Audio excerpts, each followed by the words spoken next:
오늘 저와 여러분들에게 주시는 하나님의 말씀은 요한복음 16장 1절부터 11절까지 말씀입니다. 길지만 한 절씩 교독하도록 하겠습니다.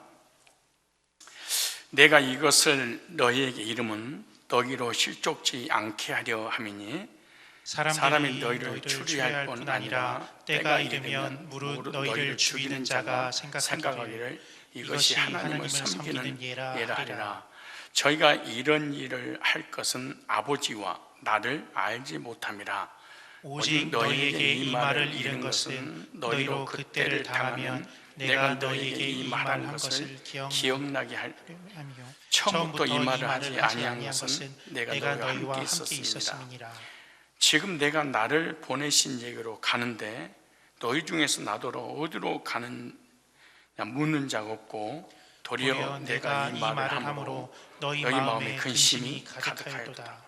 그러나 내가 너에게 실상을 말하노니 내가 떠나가는 것이 너희에게 유익이라. 내가 떠나가지 않으면 보혜사가 너희에게로 오시지 아니할 것이요 가면 내가 그를 너희에게로 보내리니 그가 와서 죄에 대하여 의에 대하여 심판에 대하여 세상을 책망하시리라. 9절부터 11절까지 다 같이 한 목소리로 읽겠습니다. 죄에 대하여라면 저희가 나를 믿지 아니하며 의에 대하여라면 내가 아버지께로 가니 너희가 다시 나를 보지 못하며 심판에 대하여라면 이 세상 임금이 심판을 받았습니다.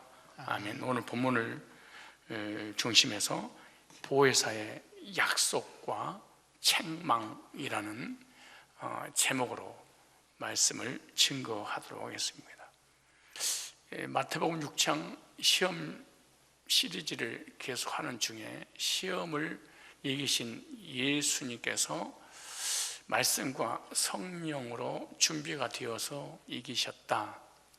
우리들도 말씀과 성령으로 준비가 되어지면 시험을 이길 수 있다라는 말씀에 연결해서 성령 시리즈가 되어버렸는데, 그 이유는 성령님에 대해서, 보혜사에 대해서 그리스도인들이 너무 잘못 알고 있고 모르고 있고, 또는 이단들이 잘못 이해를 해서 사람을 하나님으로 섬기는, 그래서 바로 알고 바로 믿어야 되겠다 해서 성령님에 대해서 계속해서 이어서 말씀을 전하고, 성령님에 대해서 말씀을 전하면 끝이 있겠습니까마는 오늘로 요한복음 16장으로 해서 시험 준비 성령 시리즈를 마무리를 하도록 하겠습니다.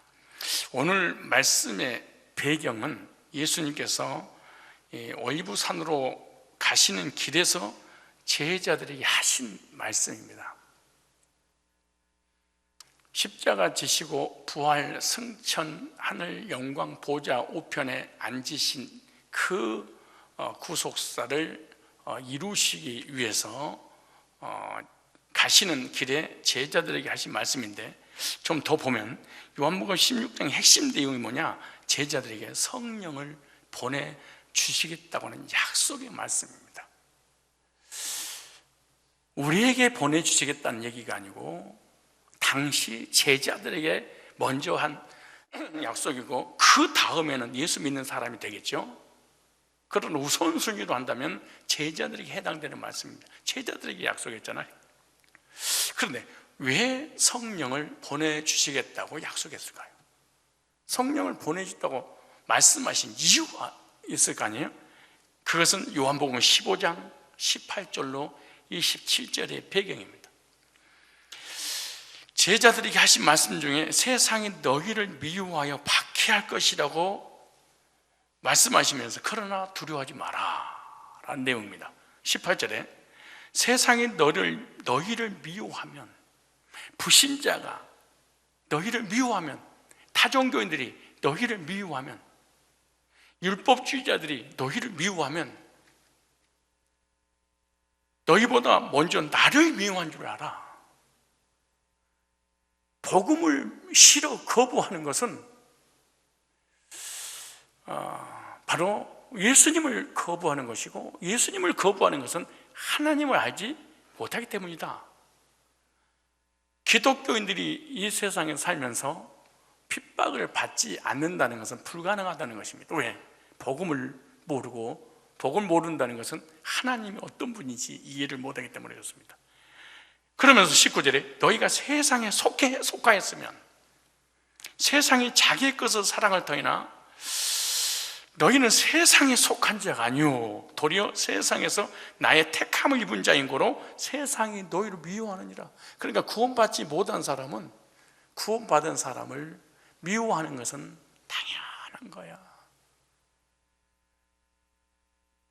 천국의 백성이 이 세상에 살면서 나그네로서의 삶을 살다가 떠나가야 되는데, 주인으로서 안착하려고, 정착하려고 하면 반드시 핍박이 오게 될 거 아니겠습니까? 내가 너희더러 종이 주인보다 더 크지 못한단 말을 기억하라. 사람들이 나를 핍박하였으니 너희도 핍박할 터요. 내 말을 지켰은즉 너희 말도 지킬 터이라. 그러나 사람들이 내 이름을 인하여 이 모든 일을 너에게 하리니 이는 나 보내신 이를 알지 못함이라. 그러니까 교회 안에 불신자 율법주의, 구원받지 못한 사람들 복음을 아주 싫어합니다. 세상의 불신자들이 복음을 싫어하죠. 그것은 하나님을 알지 못하기 때문이다, 이렇게 말씀하세요. 그러면서 이어서 이제 요한복음 16장 1절로 4절에 제자들이 박해 받을 것을 계속 말씀하고 있는 거예요. 그럼 박해를 받을 것이라고 미리 또 예언하신 이유가 뭐냐? 예언이란 뭐냐? 이건 다음에 별도로 한 시간씩 해야 되는데, 보혜사 성령의 약속이 있기 전에 무엇 때문에 약속하셨는가를, 배경을 좀 이해를 해야 되기 때문에 부득이하게 이 말씀을 연결을 한 거예요. 그러나 예언은 별도로 16장 1절로 3절을 다뤄야 될 내용은 다음에 더 이어서 아주 중요한 말이기 때문에, 어찌되었든 6장 1절에 보면 내가 이것을 너희에게 이르면 너희로 실족지 않게 하림이라. 아주 중요한 핵심 메시지잖아요. 내가 미리서 너에게 말씀해 주는 것은 예언이잖아요. 미리 점을 친다는 얘기가 아니에요. 미리서 설교 말씀을 통해서 너에게 미리서 알려준 것은 미래 어떤 일이 일어날 경우에 그 일로 인하여서 말씀이 생각이 나서 그 시험을 이기게 하려 함이라. 참. 그러므로 하나님의 사람들의 특징이 뭐냐? 환난과 시련과 고난과 역경과 시험을 당할 때 들었던 말씀이 생각이 나서 시험을 통과시킵니다. 진짜 우리 주님 멋있는 분이시잖아요. 이스라엘 백성들이 애굽에서 출애굽을 할 때 모세가 바로에 가서 하나님 백성을 내보내라. 못 가겠습니다. 나중에는 너만 가라. 그 다음에는 2명만 가라. 그 다음에는 얘들 데리고 가라. 그 다음에는 물질 데리고 가라 그랬죠. 지금 전부가 그러죠. 20명 이하 예배 드려라, 50명 드려라, 30명 드려라, 100명 드려라.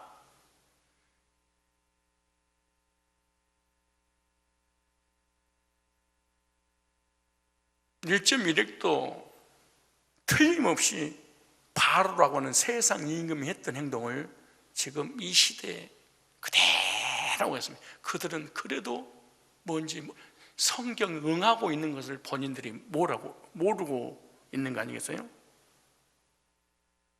그리고 이스라엘 백성들이 출애굽을 해서 홍해를 건너기 직전에 비하히롯 앞에서 이스라엘 백성들을 죽이려고 바로 왕이 쫓아올 것이다, 또 미리서 말씀했어.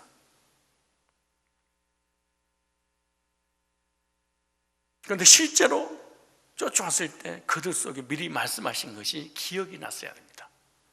그런데 말씀하신 그 말씀이 기억이 안 나니까 원망불평하고 모세를 죽이려고 했었죠. 하나님 여기 와서 광야에 애굽에 매장지가 없으므로 여기 와서 우리를 죽이라느냐 말씀이 생각이 나야 돼. 베드로에게 미리서 말씀하셨고 닭이 3번 울기 전에 베드로가 말씀이 떠올라 돌이킬 수 있었다. 미리 말씀하신 것은 참 이것만 별도로 1시간을 다뤄야 되는 문제인데, 예수 믿는다는 이유 하나로 세상 사람들부터 미움을 받고 박해를 받고 출교를 당하거나 죽임을 당할 때,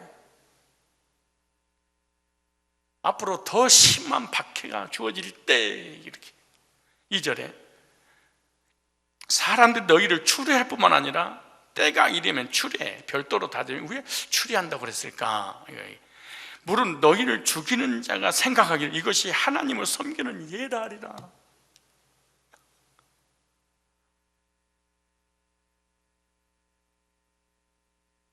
율법주의, 신비주의, 세상 불신자들은 다 공통점이 있습니다. 이것이 하나님의 일이야. 이게 정의야.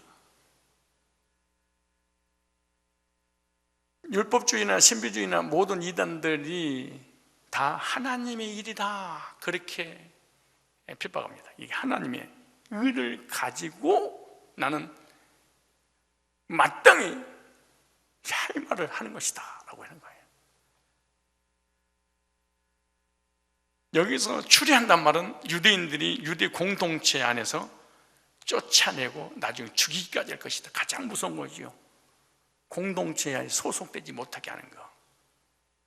지금 성산 공동체, 기독교 공동체에 소속되지 못하고 다 흩어지게 하는 것이 가장 성도들에게 무서운 형벌이잖아요.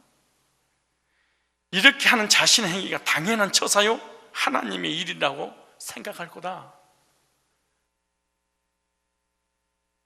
3절에 저희가 이런 일을 할 것은 아버지와 나를 알지 못함이라. 유대인들이 사도들을 출교하거나 박해하고 죽이고 주님까지 죽인 것은 하나님께서 예수 그리스도 이 땅에 보내주신 하나님을 알지 못했다. 하나님의 사랑과 계획과 구속의 역사를, 성경을 머릿속에 외우고 살았죠. 39권을. 그래도 예수가 누군지, 하나님 어떤 분인지 잘 몰랐다. 그래서 호세아 5장 6절에 내 백성이 지식이 없어서 망할 것이라고 했잖아요. 오늘날도 하나님께 대한 지식이 없는 사람은 진화론을 믿고 따르고요, 거짓교리를 믿고 교주를 하나님으로 믿고 따르게 할 것이다. 하나님이 어떤 분인지를 모르기 때문에. 4절에 오직 너에게 이 말을 이른 것은 너희로 그때를 당하면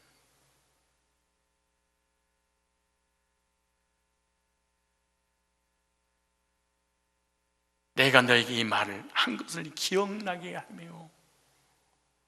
하나님께서 성도들 미리서 메시지를 주신 이유가 뭐냐? 핍박과 시련과 고난이 올 때 말씀이 기억나서 하나님 말씀대로 이루어졌네? 그 시험을 이기게 하려고 미리서 말씀해 주었다. 구원받지 못했거나 성령 인도받지 못한 사람들은 인본주의적으로 무엇인가 해결하려고 몸부림을 칠 뿐이지 말씀은 생각이 나지 않는다. 하나님의 사람, 성령의 사람의 특징이 뭐냐? 말씀을 떠올라서 그 말씀으로 환경을 이기게 하는 거죠. 여기 나오죠. 처음부터 말하지 않는 것은 지금은 주님 말씀을 듣고 있기 때문에, 또 주님의 인도를 받고 있잖아요. 지금 현재는. 그러나 주님에게 박해가 있었지만 제자들이 또 그 당시에 박해가 덜했겠죠. 그래서 주님이 떠나시면 주님이 당하시는 그런 박해를 당할 때거든. 주님이 계시니까 지금 주님만 고통을 받지만 주님의 제자들과 예수 믿는 사람들은 가만두지 않을 거야. 왜? 수장이 사라져버리니까. 목회자가 있을 때는 성도들 믿음으로 이겨내는 것처럼 보이지만 박해 때문에 목회자를 만날 수 없으면 자기 스스로 믿음을 지켜나가는 게 결코 쉽지 않아요. 실제로 제자들이 박해를 당한 때가 오면 예수님께서 미리 말씀하신 것을 기억하고 신앙을 포기하거나 배교하는 일이 없도록 하기 위함이다. 그때 되면 그런 일이 벌어질 거니까 나 떠나면 안 돼, 신앙 포기하면 안 돼, 복음 떠나면 안 돼, 믿음 떠나면 안 돼? 지금 정치적으로 타락을 하고 기독교들 10명 들여라, 20명 들여라, 30명, 50명 들여라, 들이지 말아라. 모든 종교 단체는 다 풀었지만 기독교는 풀지 않고 이런 일이 벌어지건 당연한 건데, 그때 네가 하나님께 속하고 하늘에 속하고 하나님 백성이고 당연히 이런 시련과 핍박은 당연한 거 아니겠니? 왜? 나그네니까. 그때 넘어지지 마라, 실족 당하지 마라, 이겨내야 돼. 미리서 내가 말씀을 제자들에게, 제가 그랬죠. 이것만 별도로 1시간 사실은 해야 됩니다. 그러면서 5절 6절에 지금 내가 나를 보내신 에게로 가는데, 참 동상이몽이라고 그러죠. 5월 동주라고 그러잖아요, 이 말을.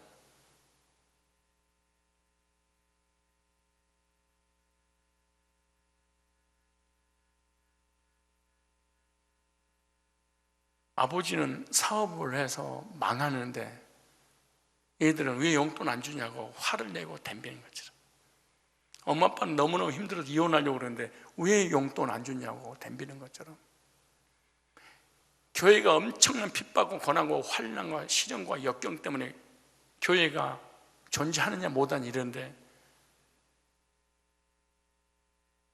나의 개인적인 욕심 때문에 전혀 영적인 부분에 관심이 없는 것처럼 제자들이 예수님은 십자가에 못 박혀 죽으시려고 가는데 한 사람도 묻는 이가 없더라.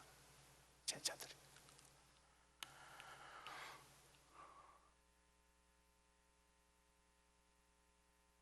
목회자가 이단하고 싸우고 세상과 싸우고 교회가 앞으로 존재하느냐 못하느냐 여기에 대한 너무나 심각한 문제가 있는데, 목사 내 문자 왜 씹어요? 왜 나한테 전화 안 해요? 왜 나한테 관심 없어요? 왜 나 사랑 안 해줘요? 나 목사님 시험 들었어요. 국가가 없어져 버리는, 나라가 없어져 버리는데 국민들은 오늘 새끼 뭐 먹지? 이거 걱정 근심하는 것처럼 제자들이 이렇게 말하잖아요. 지금 내가 나를 보내신 이 가는데 십자가 못 박아 죽으시고 부활 승천하셔서 하늘을 가는데 너희 중에 나더러 어디 가느냐가 가령 묻는다 오구나.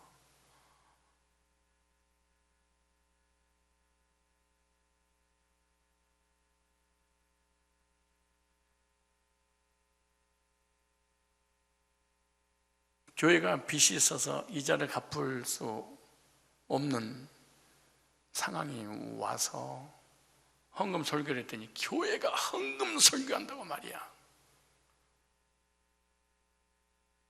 교회가 부도나기 직전, 우리 교회를 얘기하는 게 예를 들어서 그런 거예요.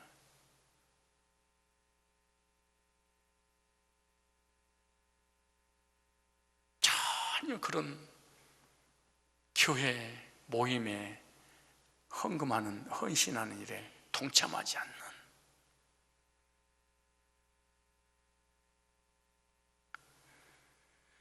도리어 내가 이 말을 함으로 너희 마음에 근심이 가득하도다. 제자들은 주님이 어디로 가시는지 질문을 해야 되잖아요. 도리어 마음에 근심, 22절에도 지금은 너희가 근심하나.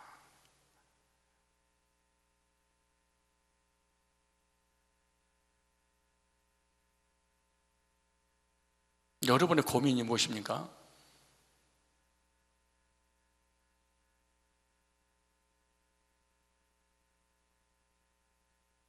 여러분의 관심은 무엇입니까? 신앙생활하면서 하나님과 교회에 대한 영적인 부분에 관심 때문에 근심하십니까? 아니면 여러분의 이기적인 욕심으로 인한 손해볼까 봐 근심하십니까?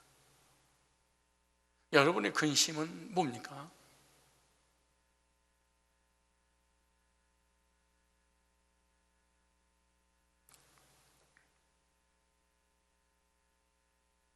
제자들의 마음에 근심이 가득하였을 때 주님께서 요한복음 16장 7절에 근심하지 마. 요한복음 14장과 연결되어 있죠. 성령을 보내주실 거야. 그러나 내가 너에게 실상은 말하노니 내가 떠나가는 것이 너희 유익이라. 내가 떠나가지 아니하면 보혜사가 너에게로 오시지 아니할 것이요 가면 내가 그를 너희에게로 보내리니. 성령을 보내시다고 약속의 그 앞에는 어떤 일이 있었는가를 잘 보셔야 됩니다. 왜 보내주신다고 하셔야 되는 건지. 그리고 8절로 15절에 성령이 오셔서 여러 가지 사역을 하신 내용이 나오죠. 보혜사가 오시는 것이 얼마나 큰 복이고 큰 은혜인지 주님 말씀하고, 예수께서 보내주신 보혜사의 약속은 어떤 것이고 보혜사가 오시면 어떤 사역을 하시는지 요한복음 16장 8절로 11절에 환난과 핍박과 고난과 역경과 여러 가지 시험의 문제가 너희들한테 닥쳤을 때 보혜사가 오시면 넉넉하게 너희들이 근심했던 그 근심을 이기고 승리하도록 해줄 거야. 오늘 우리들도 마찬가지죠. 우리의 영적인 것이든 육신적인 것이든 삶의 것이든 정치적인 것이든 경제적인 것이든 가정의 것이든 우리의 해답은 다른 데는 것이 아니라 성령이 오시면, 제자들에게 보내주시겠다고 약속하셨던 그 성령을 오늘날 동일하게 이 땅에 살면서 근심, 걱정, 염려하고 여러 가지 삶의 힘든 일이 벌어졌을 때 영육 간의 문제를 해결해 주시기 위해서 성령을 보내주시다고 약속하셨는데, 그 첫 번째 보혜사의 약속이 먼저 있었습니다. 7절에 그러나 내가 너에게 실상을 말하노니 내가 떠나가는 것이 너에게 유익이라. 내가 떠나가지 아니하면 보혜사가 너에게로 오시지 아니할 것이요 가면 내가 그를 너에게로 보내리니. 여기 보혜사의 약속 첫 번째, 예수님께서 떠나가는 것이 유익이다 이렇게 말씀하세요. 주님이 떠난다는 말씀에 근심에 잠겨있는 제자들에게 실제로 그러나 내가 너에게 실상을 말한다. 내가 떠나가는 것이 너의 유익이라. 실상을 말한다. 실상, 진리죠. 진리라는 말로써 예수님께서 진리를 말씀해 주시는데, 그 주신 말씀이 다 기억나고 생각나고 믿어지게 하시는 분이 실상이신데 그분이 성령이시다. 진리는 예수님께서 세상에 계신 것보다 하나님 아버지께로 가시는 것이 제자들 유익이라는 걸, 그래서 성령이 오심으로 제자들에게 도리어 예수님과 함께 있을 때보다 더 큰 유익이 되는 것이다. 실제로요, 예수님과 함께 있을 때 제자들이 구원을 못 받아요. 얼마나 신기한 일이야. 예수님은 겉에 계셨잖아요. 그럼 말씀하셨잖아요. 근데 그 말씀이 믿어져야 되는데 성령이 오셔야지 믿어지거든. 그게 요한복음 2장에 예수님 부활하고 난 이후야 예수님 죽음과 부활을 제자들이 믿었더라 그래. 기적, 능력, 이적, 온갖 은사를 다 받아. 아니 죽은 자가 살리는 능력까지 제자들이 받았어요. 또 사단이 하늘에 떨어지고 귀신 쫓겨나가고 문제들 해결하고. 그런데 제자들은 역사만 일으켰지 구원은 못 받았어요. 오늘날도 하나님 은사를 통해서 얼마든지 고넬처럼 제자들처럼 역사를 일으킬 수 있지만 구원받게 하는 것은 성령의 단독 사역입니다. 그러니까 제자들아, 너에게 유익이야. 내가 따라가고 성령이 오시는 것이.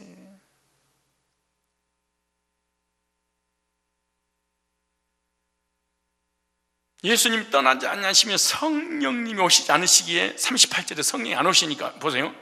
요한복음 7장 38절 39절에 보면 나를 믿는 자는 성경 이름과 같이 그 배에서 생수의 강이 흘러 나리라 하시니 이는 그를 믿는 자의 받을 성령을 가리켜 말씀하신 것이라.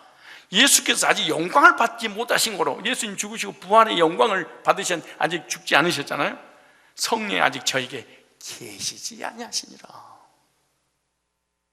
성령이 오셔야지 거듭남의 경험을 하게 하는데 성령이 아직 안 오셔서 어떻게 예수님 있어도 구원을 못 받을 거예요. 왜? 십자가의 구속을 완성하고 부활 승천하고 50일째 하늘 영광 보좌 우편에 앉은 50일 돼야만이 약속하신 성령을 주시거든. 그리고 구속사를 이루지 못했어. 그러니까 성령이 오실 수가 없어. 그리고 거듭남 역사 일어나니. 그러나 성령의 은사는 받으셔서, 그러나 성령의 내주는 안 돼. 여기 문제. 성령의 은사가 구원 받았으니까 온 거지. 그래. 이게 한국 강단의 부흥사, 기도원, 신비주의 문제가 여기 있습니다. 여러분, 구원 받기 전에 성령 은사가 먼저 옵니다. 그럴 가능성이 너무 많습니다. 예를 들어서 알곡이 생기기 전에 알곡을 보호하기 위해 쭉정이가 먼저 생겨집니다. 쭉정이가 껍데기가 먼저 든든하게 튼튼하게 있어야지 그 속에 열매가 건강해져. 하나님이 살아계시고 예수님이 계시고 이런 모든 것을 이론적으로 다 알도록 은사가 먼저 오게 하는 거예요. 이걸 일반 은총이죠. 이걸 외적 부르심이다, 신학적으로. 그래서 모든 은사는 외적 부르심이지 내적 부르심이 아니야. 그런데 외적 부르심이 너무 강렬하게 내게 임해버렸어. 꿈을 꾸고 방을 하고 환상을 보고 신비한 체험을 하고 예언을 하고 입신을 하고, 이것도 은사야. 이것이 구원받은 사람이 주는 성령 세례라고 이런 오순절 개통에서 신비주의가 만들어버렸어요. 그러므로 한국 교인들이 구원받지 못하도록 은사를 덮어버리게 되는 거죠. 예수께서 아직 영광을 받지 못하신 것으로 성령이 아직 저에게 계시지 아니하시더라. 보혜사의 약속을 주심으로 제자들을 위로하시고 계십니다. 예수께서 떠나가는 것이 오히려 유익이라. 가시면 보혜사께서 다시 오실 것이기 때문에 너에게 유익이야. 즉 보혜사 성령을 통해서 예수님께서 제자들과 함께 하신다. 제자들과 함께 하시겠다고 하신 그 예수님께서 지금 저와 여러분들에게 성령을 보내셔서 함께 하신 줄로 믿습니다. 보혜사를 통하여 예수님을 체험하고 보혜사를 통하여 큰 위로를 받는 것입니다.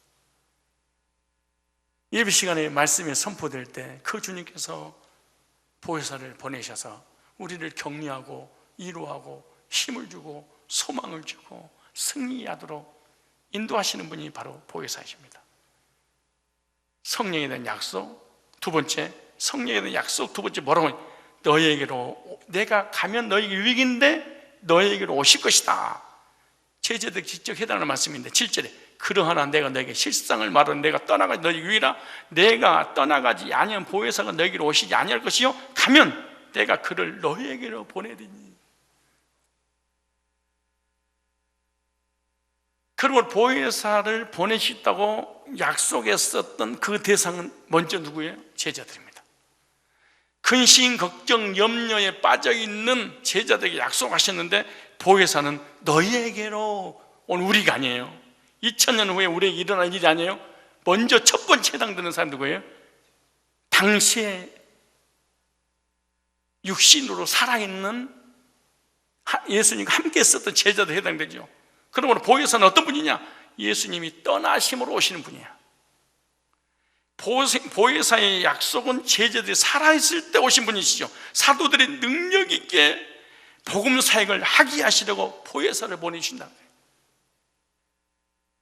그래서 거듭나게 하실 뿐만 아니라 거듭나게 하신 그 주님의 구속의 복음을 증거하도록 단디함을 갖고 복음의 증인의 삶을 살게 하시려고 성령을, 그러므로 성령이 없이는 복음을 증거하는 삶을 살지 못하는 거죠.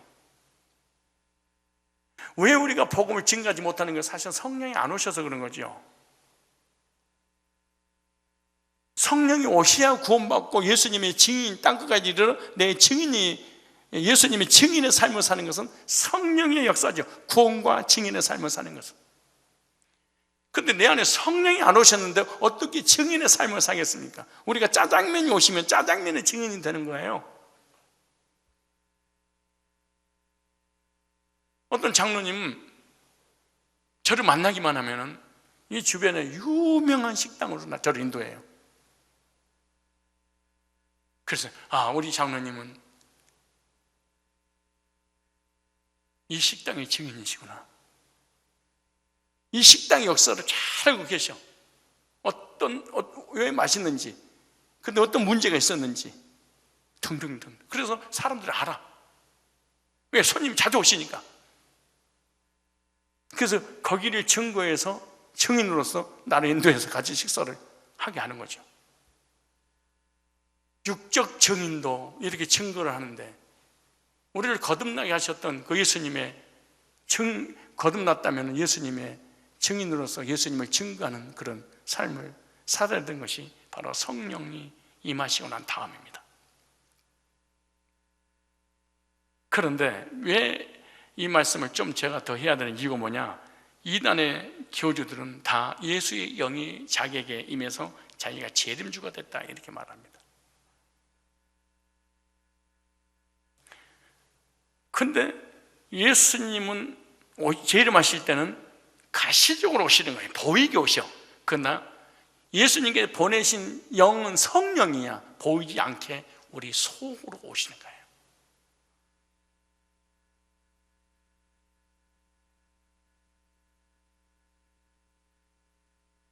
그런데 예수님이 재림하실 때 눈으로 보게 오시는데 그 재림의 영이 자기에게 와서 자기는 재림주가 되었다. 이게 잘못된 거예요.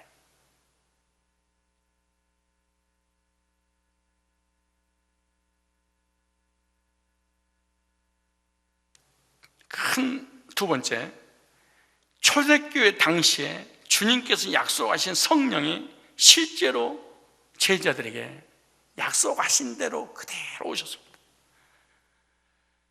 사도행전 1장 4절에 사도와 같이 모이사 제자들에게 분부에 가라사대 예루살렘을 떠나지 말고 내게 들으면 아버지 약속하신 것을 기다리라. 약속하신 것, 요한복음 14장, 요한복음 16장에 보혜사의 약속이죠. 성령의 세례잖아요. 몇 날이 못 되어 그들은 약속하신 대로 예수님이 죽으시고 부활 승천 하늘영광 보좌 우편에 앉으시도 50일째 되는 날 사도행전 2장에 성령 오십니다. 잘 보세요. 사도행전 2장을 한번 찾아봅시다. 사도행전 2장 1절 말씀해 보니까 오순절 날이 이미 이름에 다 같이 한 곳에 모였더니 호련히 하늘로부터 급하고 강한 바람 같은 소리가 있어 저희 앉은 온 집에 가득하여 불의 혀같이 갈라진 것이 저에게 보여 각 사람이 임하였더니 저희가 다 성령의 충만함을 받고 성령이 말하게 하심을 따라 다른 방언으로 말하기를 시작하니라. 그렇죠. 사도행전 2장 1절로 4절에는 약속하신 성령이 실제로 임하셨습니다. 임하실 때 초대교회 당시 임하셨던 성령은 영적으로, 마음으로, 육신으로 동시에 몸 전적으로 와버렸습니다. 영적으로, 마음으로, 육신에 겉에까지 쫙만하게 임했죠. 이 성령을 요에서는 일인비 성령이라, 전무후무한 성령의 역사를 일인비 성령으로. 그럼 늦은비 성령이 뭐냐? 2000년 후에 오늘날 예수님을 개인적으로 영접하고 구원받은 사람이 오시는 성령은 늦은비 성령이라. 초대교회는 이른비 성령을 통하여 불같이 바람같이 거듭내기 역사를 통하여 전 세계 복음화에 출발이 됐잖아요. 오늘은 그 복음을 통해서 우리가 구원받게 된 것이 늦은비 성령입니다. 이단들은 늦은비 성령이 오시는데 어떻게 오시냐? 초대교회 사도들에게 부어줬던 성령이 오셔가지고 예언하고 계시받고 말씀이 임하고 능력을 받고 사도들처럼 죽은 자를 살리고 무리를 걸어가고 이런 일이 벌어질 거라고 하는, 거의 다 이단들이 하는 짓들입니다. 그렇지 않습니다. 우리는 기록된 말씀을 통하여 늦은비 성령을 받는 거죠. 그런데 여기서 중요한 것은 오순절 마가의 다락방에 그들이 모여서 기도하니까 성령 온 게 아니야. 오순절처럼 100일 1000일 때도 안 와. 50일째 되니까 약속하신 성령이 오신 거야. 이건 예수님의 대제사장의 대관식이죠, 사실은. 그래서 하늘 영화 보호자 우편에 앉으신 기념으로 성령을 보내주신 거죠. 저희가 다 성령의 충만을 받고 성령의 말하게 하심을 따라 다른 방으로 말하기를 시작하니라. 그러므로 보혜사는 사도들에게, 제자들에게 초대교회에 당시에 먼저 임하신 거예요. 이만희가 보혜사 성령을 받아 재림주가 된다면은 예수님 제자들은 전부 다 뭐가 된 거예요? 사도들이 다 재림주지, 다 보혜사지, 다 그들 다 하나님이지, 다 구원자가 되게요.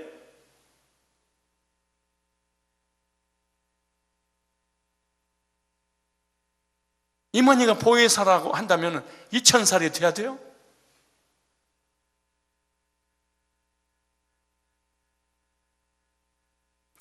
예수님이 승천하신 후 약속대로 성령 부어주셨는데 사도행전 2장 33절에 이렇게 말씀합니다.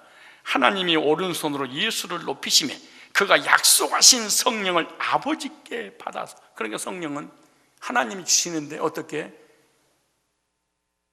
예수님에게, 예수님은 우리에게 성령을 보내주, 하나님께 받아서 예수 믿는 자에게 성령을 보내주시는 거잖아요. 아버지께 받아서 너희 보고 듣는 이것을 부어주신, 그 얼마나 성령이 충만했는지 불신자가 다 봐버렸어. 지금 구원 받았는지 안 받았는지 불신자들이 알았어. 사도행전 2장 33절에 하나님이 오른손으로 예수를 높이시며 그가 약속하신 성령을 아버지께 받아 너희 보고 듣는 것을 부어주시니라. 이 약속은 예수 그리스도를 구주로 믿는 모든 자에게 계속 이어지는 거예요. 이 계속 이어지는 이 성령을 늦은비 성령이라 이렇게 말씀. 그게 사도행전 2장 38절 49절. 그러니까 초대교회 이른비 성령이 살아계실 때, 살아있을 때 제자들이 이른비 성령이고, 늦은비 성령 오늘날 예수를 사도들처럼 구주로 영접하고 구원받은 모든 사람에게 임하는 거죠. 보세요. 38절에 베드로가 가로되 너희가 회개하여 각각 예수 그리스도 이름으로 세례를 받고 죄의 사함을 받으라. 그리하면 성령을 선물 받으리니. 보세요. 이 사람 15개 나라 사람들이에요. 흩어졌던 무수히 많은 디아스포라라든가 이방인들이, 여러분 아세요? 7 집사가 다 이방인인 거? 무슨 말이에요? 땅끝까지 내 증인이 되리라. 그들이 전 세계에 흩어지죠. 그러므로 초대교회 당시 예수님이 제자들에게만 성령 오신 것이 아니라 이사야서 40장에서 45장에 남방에서 서방에서 북방에서 내 백성을 부르리니, 이런 말씀이죠. 남방, 서방, 북방, 동방에서, 동서남북에서 내 백성을 보내리니, 보내주신다는 약속이 있잖아요. 근데 세대주의, 백투 예루살렘, 이런 사람들 1948년 5월 14일 날 유대인들이 독립을 선포하면서 나라를 찾았다. 그걸로 어느 기점을 잡아서 또 이런 역사가 일어나게, 그러면서 흩어졌던 유대인들이 지금 한 전 세계 흩어졌던 약 800명 되는데 7, 800명이 이렇게 돌아오면 예수님의 재림의 역사가 일어난다. 그러면서 땅과 사람에게 관심을 갖게 하는데 잘못된 적입니다. 단 한 번도 유대인, 혈통적 유대인에 대한 예언을 해본 적이 없습니다. 다 예수님을 통하여 초대교회 복음의 역사를 통하여 이방인이 돌아온 그 얘기지, 동쪽에서도 택한 받은 백성을, 북쪽에서도 남쪽에서도 서쪽에서도 전 세계에서 이방인들이 복음을 듣고 돌아오리라. 초대교회가 세지고 난 다음에 성령의 역사로 이런 일이 벌어지죠. 그렇잖아요. 무슨 유대인들이 회복해요, 무슨 백도 예루살렘이야. 구약은 신약 교회에 대한 예언이고 성취가 된 거지.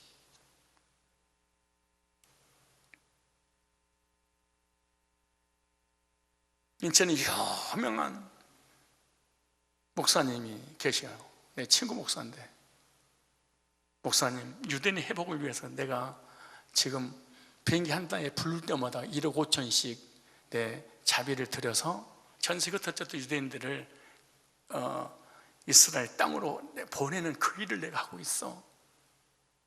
훌륭한 일을 하시네요. 내가 그랬어. 예, 목사님도 기도해 주세요 그러더라고. 거기서 끝냈으면 좋았을 텐데, 이사야 40장에서 45장 동방에서 서방에서 남방에서 북방에서 내 백성을 불러올 것이다. 전 세계 흩어졌던 유대인들이 하나님을 돌아오는 그 사역을 이루는 성경이 이사야 40, 41, 43, 44, 45장이라는 거예요.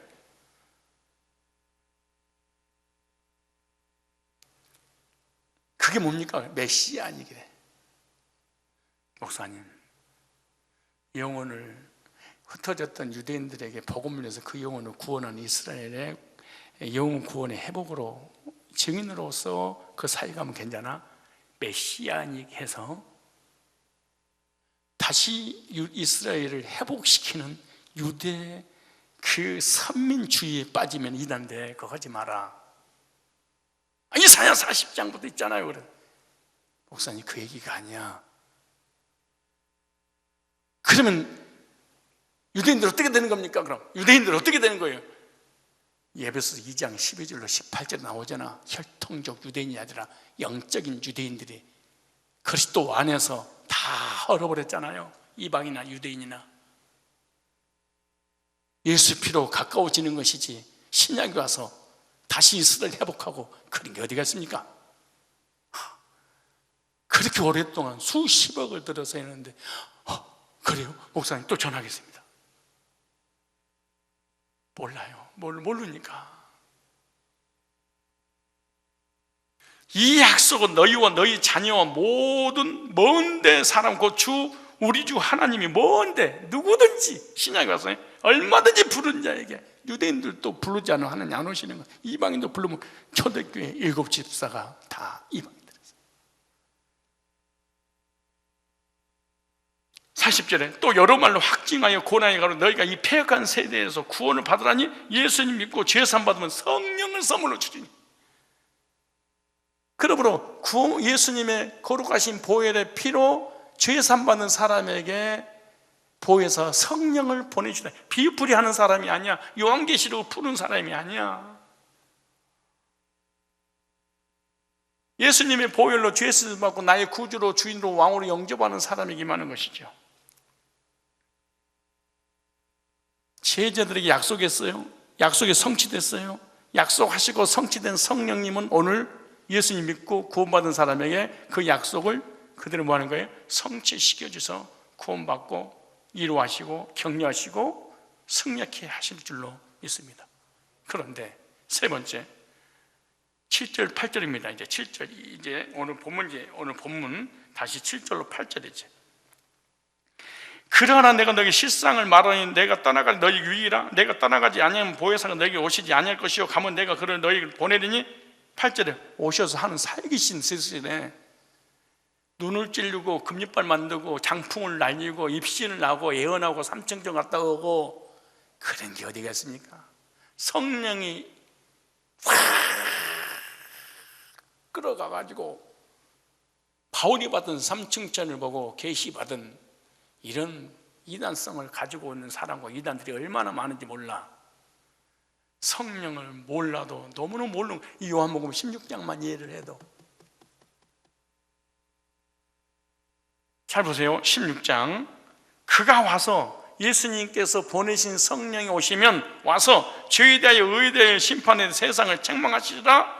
죄에 대하여 저희가 나를 믿지 않으면 의에 대하여 내가 아버지께로 가니 너희가 다시 나를 보지 못함이라. 심판에 대하여 이 세상 임금이 심판을 받았습니다. 공동번역을 볼까요? 제가 7절에 그러나 사실은 내가 떠나가는 게 너희에게는 더 유익이라. 내가 떠나가지 않으면 그 협조자가 너희에게 오시지 않을 것이다. 그러나 내가 그분을 보내야겠다. 그분이 오시면 죄와 정의와 심판에 관한 세상의 그릇된 생각을 꾸짖어 바로 잡아주실 거야. 무슨 말이야?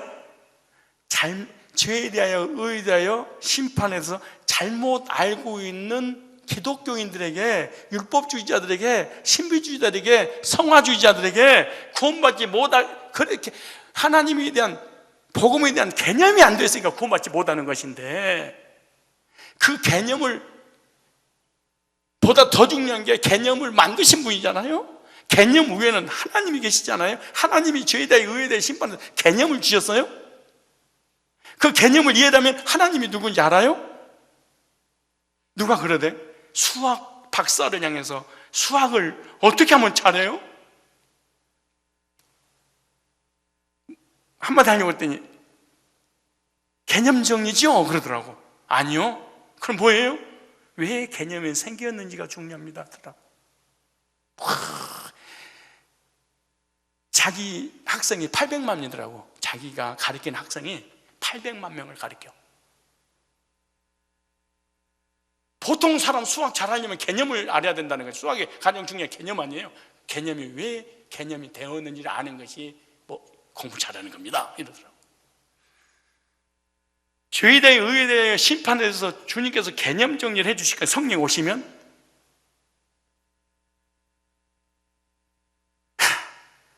그 개념을 만드신 그 하나님 어떤 분이냐는 거예요. 지금 그걸 예수님이 설명하는 거예요.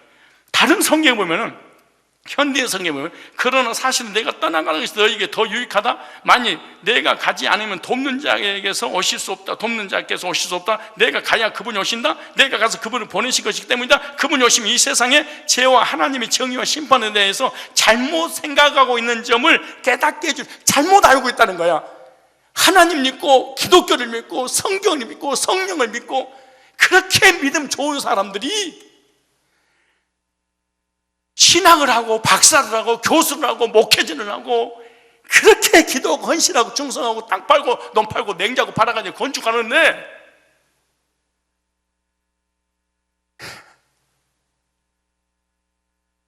전혀 신앙의 개념이 잡히지 않았을 것이단다. 누구까지? 내가 예수님이 직접 가르치고 지도했던 제자들까지도, 그리고 당시 대제사장, 서기관, 랍비들, 바리새인들, 성경 39권을 머릿속에 다 저장하고 있는 이런 사람들도 십계명대로 살아버리는 그런 사람도 전혀 모르고 교회를 다닐 것이니라. 왜? 제자 너희들도 근데 성령을 내가 보내주면 그 성령이 너에게 신앙의 믿음에, 하나님에 대해서, 복음에 대해서 개념을 탁 잡아줄 거야. 성령이 임하시면 믿음의 개념 정리를 해주시는데, 그러니까 성령 받기 전에는 진짜 개념 정리가 안 돼요. 개념 정리가 안 되면은 개념을 만드시니까 하나님 누군지를 몰라요.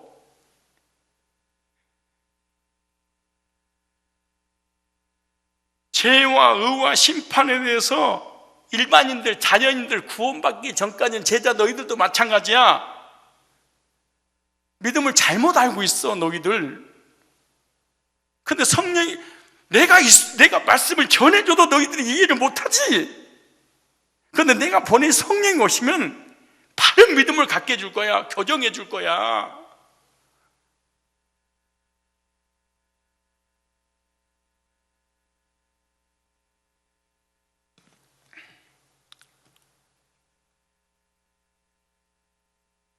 여러분들도 사실은 복음 만나서 구원받기 전에는 예수 믿는 건 당연한 거고, 어떻게 다 믿음을 가지고 있었냐? 거의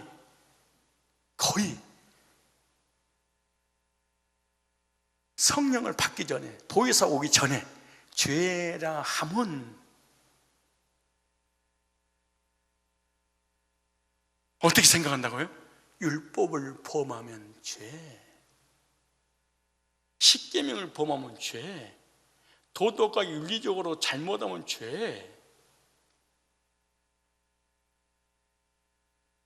그러니까 그 죄를 졌으니까, 그러니까 교회에 다니는 사람이든 신학자가 됐든 율법주의가 됐든 아니 불신자가 됐든 스님이 됐든 무당이 됐든 모든 인간들은 자연인이야.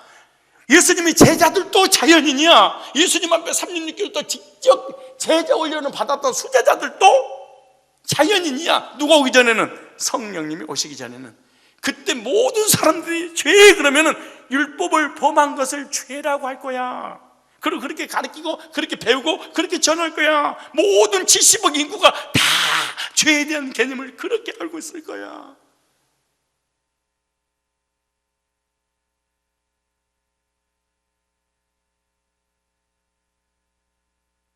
구원받지 못한 성령 오시기 전에 제자들뿐만 아니라 모든 70억 인구들은 신비스럽게도 의롭게 되는 것, 의인 되는 것, 의가 뭐냐? 정의가 뭐냐? 율법을 지키는 것, 십계명을 지키는 것, 착하고 선하게 사는 것은 의, 이렇게 생각할 거야.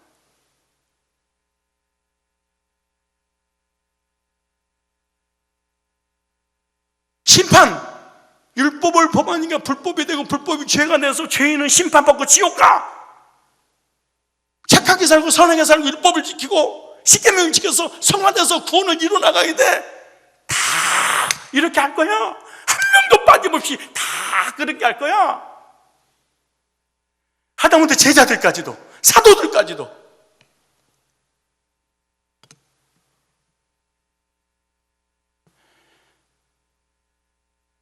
구원받기 전까지는 다 불신자, 바깥에 있는 불신자, 교회 안에 있는 불신자 다 성경을 읽고 예수를 믿어도 그렇게 생각하고 살 거야.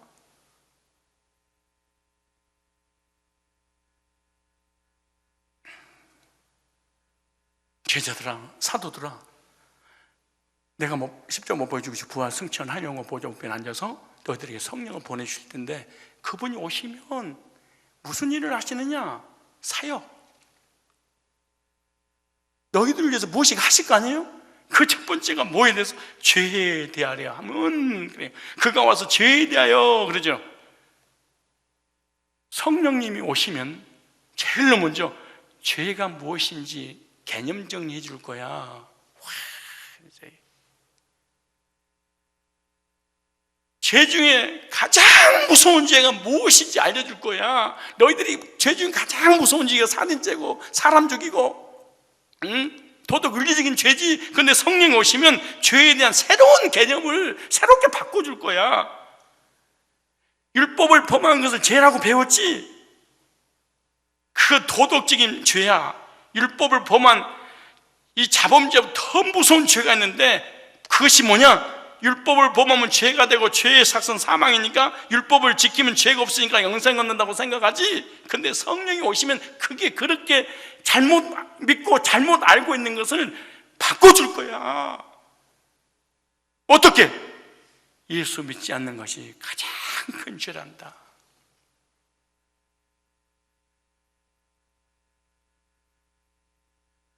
나의 의로운 행위를 통해서 70억 인구를 생명을 살려준 그런 정의로운 삶을 살았다 할지라도 예수 믿고 언제 문제 해결되지 않으면은 구원이 아니야. 지옥과 이것을 성령이 오셔서 알려줄 거야. 가장 무서운 죄가 뭔지, 언제가 뭔지, 자범죄가 무엇인지를, 영적인 죄가 무엇인지, 육적인 죄가 무엇인지, 겉사람 지은 죄와 속사람 지은 죄가 무엇인지, 천국 갈 죄인지 지옥 갈 죄가 무엇인지 이걸 바로 잡아줄 거야. 성령이 오시면 너에게 유익할 거야.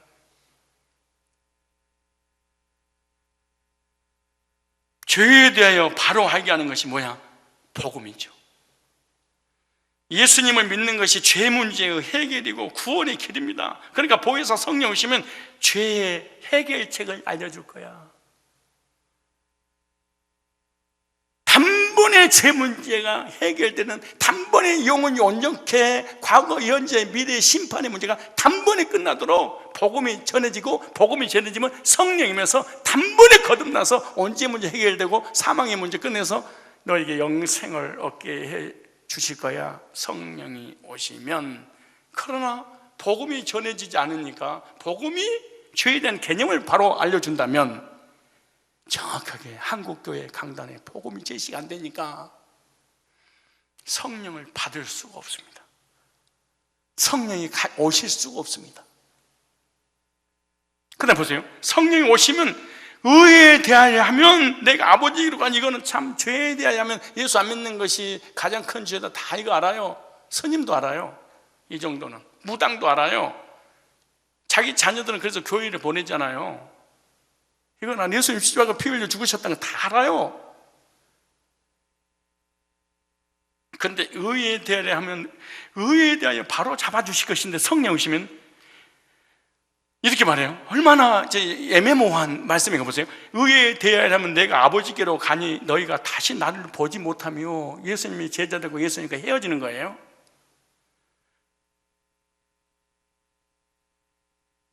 그게 의란다. 그런데 제자들은, 사도들은, 또 자연인들은 성령 받기 전에, 구원받기 전에는 그럼 어떻게 생각하는 거예요? 율법을 범하면 죄가 되고 율법을 지키면 의란다. 근데 성령 오시면 개념을 바꿔줄 거야. 복에서 성령 오시면 의롭게 되는 길을, 다른 길이 있다는 거, 율법의 길 말고 믿음의 길이 있다는 것을 알려줄 거야. 행위의 길이 아니라 은혜의 길이 있다는 것을 알려줄 거야. 개념 자체를 바꿔줄 거야. 여러분, 의롭게 되는 것이 구원의 길이잖아요. 예수님 믿고 의롭게 되는 길을 알게 해주신다는 거예요. 그러니까 성령 오시면 예수님께서 승천하시는 것이, 그것이 의란다, 의를 이루는 거란다, 이걸 알려주시는 거예요. 그러니까 예수님께서 십자가의 구속을 이루시고 난 다음에 승천하셔서 하늘 보좌 우편에 앉아 계시잖아요. 그때 앉아 계실 때는 뭐냐? 대제사장의 사역이에요. 그럼 대제사장 하는 일이 뭐냐? 죄인을 의인이라고 선언해주는 그 사역을 하는 것이 대제사장의 사역이에요. 그래서 사도신경에서 보좌 우편에 앉아 계시다가, 근데 이 말이 뭔 말인지 모르니까 사도신경을 읽어도 구원받지 못하고 주문이 돼버리고, 예수님께서 사도신경에 보좌 우편에 앉아 계신다고 그러겠어요? 좌편에 기름 부음은 왕을 붓고 성전에서, 우편은 대제사장 임직할 때 기름을 부었잖아요. 왕은 나라를 다스리는 거잖아요. 대제사장은 백성들의 죄를 대신 아사셀 염소를 잡아서 안수를 해서 그 짐승을 죽여서 그 피를 가지고 지성소에 그 법궤 위 속죄소 시인자 거기다 뿌리잖아요. 그러므로 하나님께서 용서해 주셨다는 그 죄의 용서의 표로 쉐키나, 하나님의 영광의 구름이 제성소에 가득 차지요. 그러므로 1년 동안 이스라엘 백성이 지은 죄의 그 결과의 그 피를 휘장이 뿌렸는데, 그 휘장을 초자연적 역사로 세탁하잖아요. 그때 밖에 나가서 이스라엘 백성들이 통역하고 잡아오고 있을 때 다 이뤘다, 무죄를 선포하노라, 그리고 하얀 길을 휘날리면서 죄인을 의인하고 선언하는 행위가 대제사장이 하는 거죠. 예수님께서 대제사장으로서 예수 믿는 사람들에게 너는 이제는 죄인이 아니고 의인이라, 율법을 지켜서 의롭게 되는 것이 아니라 대제사장의 예수님의 선언으로 의롭게 되는 거야. 성령 오시면 알려줄 거예요. 성령 오시면. 성령이 오시기 전까지는 제자가 됐든 사도들이 됐든 신학자가 됐든 지구상의 70억 인구가 절대로 모를 거야. 이해하기도 힘들고, 그리고 전부 다 도덕적으로 해석할 거야.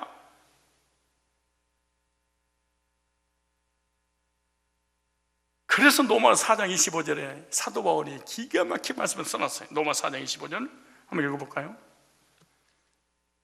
예수는 우리 범죄함을 위하여 내어줌이 되고 또한 우리를 의롭다 하심을 위하여 살아나셨느니라 그러네. 예수님이 한 마리 양이 돼서 죽으시고 3일 만에 부활하셨어요. 부활하신 목적이 뭐냐? 또 써놨어. 거기다가 의인이라고 선언하시고, 그럼 의인이라고 선언하신 분이 누구냐? 대제사장이시지. 예수님 누구시냐? 승천하셔서 하늘 영광 보좌 우편에 계신다. 대제사장의 사역을 하신다. 예수님 언제까지? 재림하실 때까지 대제사장으로 사역하시죠. 앉아 계신다, 사역하신다, 섰다, 그러면 재림하시죠. 그땐 구원할 길이 없는 거죠. 그래서 예수님이 지금 우리를 죄를 속죄하셔서 어린 양으로 오셔서 십자가에서 구속을 이루셨고, 주님이 부활하심으로 우리를 의롭게 해주셨습니다. 그러므로 예수님께서 부활 승천하신 후에는 예수님은 이제 더 이상 한 마리 양이 아니야. 우리의 대제사장이시지. 주님의 대제사장직은 대제사장으로서 우리를 의롭다고 선언하시는 거죠. 우리가 복음을 전할 때 성령이 역사하셔서 예수님의 이 보좌 우편에서 의인이라고 선언하시면, 그러므로 부활하신 목적이 우리를 의인되게 하려고, 의인이라고 칭의, 이신 듣고, 이신 듣고 죄인을 의인이라고 선언하는 하나님의 행위, 이렇게 의롭게 되는 것이지, 율법을 범하면 죄가 되고 율법을 지키면 의롭게 되는 것, 이거 아니야. 이거는 자연인이 하는 거야. 중들이 하는 거야. 이거는 무당이나 불신자나 율법주의, 신비주의, 구원받지 못한 모든 예수를 믿어도 성령이 오시기 전까지는 다 이렇게 알고 있을 거야. 그래서 눈물 흘리고 회개하고 자범죄를 자복하고 통회하고 두 손 들고 옵니다하고 이런 일을 평생 동안 할 거야. 죽을 때까지 회개하다가 죽을 거야. 그래도 의롭게 되지 못할 거야. 히브리서 9장 24절 25절 말씀 보니까 그리스도께서는 참 것의 그림자인 손으로 만든 성소에 들어가지 아니하고 오직 참한 데 들어가사 이제 우리를 위하여 하나님 앞에 나타나시고 대제사장이 해마다 다른 것으로 피로써 성소에 들어갈 것 같이 자주 자기를 드리려고 하니 앉으실지니 그리하면 그가 세상을 창조하실 때 자주 고난을 받을 것이로되 이제 자기를 단번에 제사로 드려 죄를 없게 하시려고 세상 끝에 나타나셨느니라. 언제 문제 해결받고 구원받은 후에 자범죄까지도 사실은 주님께서 선언해 주심으로 용서받는 겁니다. 자범죄도 율법을 범하니까 자범죄가 생기고 자범죄 율법 앞에 회개하니까 율법이 너는 이제 의인이다 이런 게 아니고 히브리서 4장 15절에 보세요. 히브리서 4장 15절 16절 보니까 우리에게는 하늘로 올라가신 위대한 대사제시며 하나님의 아들이신 예수가 계십니다. 대제사장이신. 그럼 우리는 그분에 대한 신앙을 굳게 지킵니다. 우리의 대제사장이 연약한 우리의 사정을 몰라주는 분이 아니라 우리와 마찬가지로 모든 일에 유혹을 받으신 분입니다. 그러나 죄는 짓지 않으셨습니다. 그러면 용기를 내어 하나님의 은총의 옥자로 가까이 나가십시오. 보좌에. 그럼 우리는 하나님의 자비와 은총을 받아서 필요한 때에 도움을 받게 될 것입니다. 현대어 성경이 이렇게 됐어요. 그러나 하늘로 올라가신 하나님의 아들 예수는 바로 우리를 도우실 위대한 대제사장이십니다. 그러므로 그분에 대한 신앙을 결코 저버려서는 안 됩니다. 우리의 대제사장은 우리가 당하는 이 시련을 몸소 겪으신 분이기 때문에 우리의 연약함을 잘 알고 계십니다. 그러면서도 그분은 단 한 번도 유혹에 빠져 죄를 범하는 일이 없습니다. 그러니 우리도 용기를 가지고 하나님의 보좌 앞으로 나아가 그분의 자비를 입고 필요를 따라 주시는 필요에 따라 주시는 은혜의 도우심을 받읍시다 이렇게 했어요. 그러니까 보혜사 성령을 통해서 언제 문제 의롭게 선언하시는 예수님의 대제사장의 선언을 통해 의롭게 되고 구원받고 난 다음에 율법을 범한 그 죄까지도 사실은 은혜의 보좌 앞에 나오면 뭐 해준다? 선언을 통하여 용서해 주신다. 히브리서 4장 14절 16절에 진짜 한국 샤머니즘, 그 다음에 그것이 한국의 기독교가 맞물려서 기독교 안에 있는 신비주의의 태동의 역사가 어떻게 일어나는 것이냐? 성령의 은사로. 근데 성령 오시면 그거 하려고 온 게 아니다 그래. 인격적으로 죄에 의해 심판에 대해서 보세요. 디도서 3장 6절에 성령을 우리 구주 예수 그리스도로 말미암아 우리에게 풍성히 부어주셔서 성령을 부어주셨는데 예수님을 통해서 우리로 저희 은혜를 힘입어 의롭다 하신 모두 영생의 소망을 따라 후사가 되게 하시면 성령이 오신 목적이 뭐냐? 너 예수 믿지? 의인이야.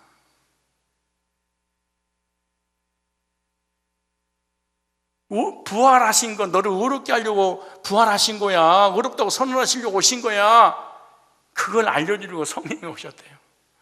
근데 우리 한국상 성령을 기절하고 넘어지고 금연발 만들고 입신하고 자빠지고 눈을 찌르고 애를 나오고 환상을 보고 꼭 무당하고 999% 똑같아요.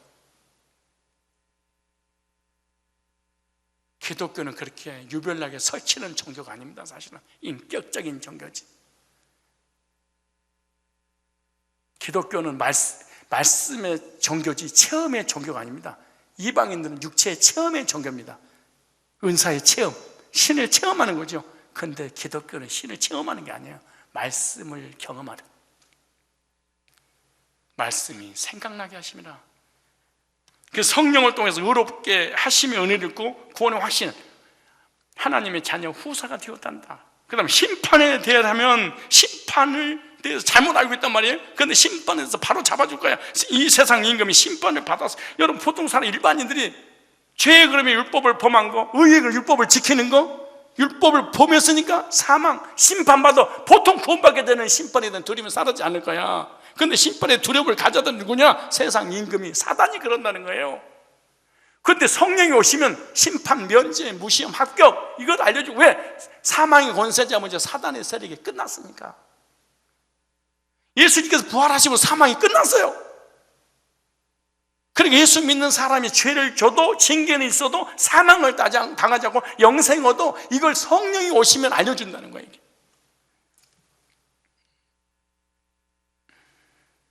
그러면 성령을 받기 전까지는 심판에 대한 두려움, 공포가 사라지지 않습니다. 왜냐? 사단이 주니까. 히브리서 2장 14절 15절에 이렇게 말씀하시잖아요. 사망으로 말미암아 사망의 세력을 잡아주고 마귀를 없이. 그러니까 사단이 사망의 세력을 가지고 있어요. 어떻게 사망의 세력을 잡냐? 율법을 범하니까 죄가 되고 죄를 지니까 너 사망당해, 이렇게 지옥을 보낸다는 거예요. 그런데 사망의 권세를 예수님 부활하시면 깨버렸다는 거예요. 그리고 예수 믿는 사람 절대 사망당하지 않아. 율법을 써서 범했어도 그 율법이 사망을 끌고 가지 못해. 왜? 사망의 세력을 사망을 예수님 당하심으로 예수 믿는 사람에게 사망당하시고 영생을 주었기 때문에 그런 거예요. 그러니까 복음을 듣고 성령이 책망하시는데 곧 깨우치심을 주시는데, 그 깨우치심이 뭐냐? 주에 대하여 의에 대하여 심판에 대해서 바로 깨닫게 해주실 거야. 성령이 오셔서 구원의 확신을 갖고 심판이 면제받은 사람은 이 넷에 대한 두려움과 공포 속에서 자유롭게 되는 줄로 믿습니다. 그래서 보혜사 오시면 세상을 뭐예요? 책망한다는 말이 번역이 잘못됐습니다. 그런 내용이 아니에요. 잘못 알고 있는 것을 올바르게 알려줄 것이다. 성령 오시면. 제자도 잘못 알고 있었잖아요. 바리새인도 잘못 알고 있었잖아요. 대제사장도 잘못 알고 있었잖아요. 서기관도 잘못 알고 있었잖아요. 바리새인도 잘못 알고 있었잖아요. 납비들도 다 잘못 알고 있었잖아요. 성경을 믿고 예수 믿는다고 하는 모든 사람이 잘못 알고 있었잖아요. 왜? 성령 오시기 전까지니까. 성령 오시면은, 그래서 예수님이 책망하지 않는 거예요. 지금 당연히 너는 모를 거야. 이단에 빠고 신비주의에 빠고 율법주의에 빠질 수밖에 없어. 왜? 내가 있을 때도 너희들이 몰랐는데. 그러나 성령이 오시면 바로 교정해 줄 거야. 그러므로 성령의 책망을 받아들인 자는 구원의 확신을 갖게 될 것입니다. 성령의 책망, 성령께서 깨닫게 해주시게 되면 진리신 그리스도께 인도하심을 받게 될 것입니다. 그 다음에 로마서 14장 17절 보니까 평안과 확신을 주시고, 그 다음에 요한복음 16장 22절 지금은 너희가 근심하나 내가 다시 너희를 보리니 너희 마음에 기쁠 것이요 너희 기쁨을 빼앗을 자가 없느니라. 그러니까 성령이 오시면 구원을 받게 되고 진리 가운데 예수께 인도하시고, 그 다음에 평안과 확신을 주시고 기쁨과 감격이 넘치게 해주실 거야. 성령 받은 현상이란다. 그러므로 우리가 구원 상담 받아야 될 이유, 예배서도 1장 13절 나오잖아요. 복음을 지속해 드려야 될 이유, 예배를 지속해 드려야 될 이유, 말씀을 충만할 이유, 성도가 자주 모여서 뜨겁게 교제해야 될 이유, 말씀과 성령으로 충만해서 환난과 시련도 근심도 핍박도 이겨내기 위해서죠. 초대교회 무서운 핍박과 고난을 이길 수 있었던 것이 뭔지 아십니까? 사도행전 1장 4절, 사도행전 1장 14절, 사도행전 2장 42절, 47절에 48절에 37절 보니까 모여서 그들이 하나님께 예배드리고 기도하고 교제하는 일에 전무했다. 그러므로 초대교회가 폭발적인 역사로 그 엄청난 핍박을, 우리가 50명 모이세요, 20명 모이세요, 모이지 마세요, 이건 아무것도 아니죠. 사실은 모이는 게 어디가 있습니까? 초대교회가 비교할 수 없죠. 그런데 이길 수 있었던 게 뭐예요? 모이기에 전혀 힘썼더라. 모여서 예배드리고 기도하고 떡을 떼고 교제할 때 성령의 충만을 받아서 그 핍박과 환난과 시련을 이겨냈죠. 그러므로 성령이 충만하면 기쁨과 감사가 넘치고 행복하게 될 줄 믿습니다. 저와 여러분들 성령 충만 받아서 세상을, 환경을, 자신을, 근심, 걱정, 염려거리를, 세상이 주는 여러 가지 환난과 핍박을 이기고 또 여러 가지 시험이 올 때 말씀이 기억이 나서 그 말씀으로 그 시험을 통과해서 승리함으로 하나님의 백성으로도 하나님께 쓰임받고 복음을 증거하는 증인의 삶을 살아서 하늘의 상급도 삶의 여러 가지 필요를 채용을 받는 그런 은혜가 있기를 주님의 이름으로 축복합니다. 우리 함께 기도해 주 앞에 나와 무릎 꿇고 긍휼 베푸시는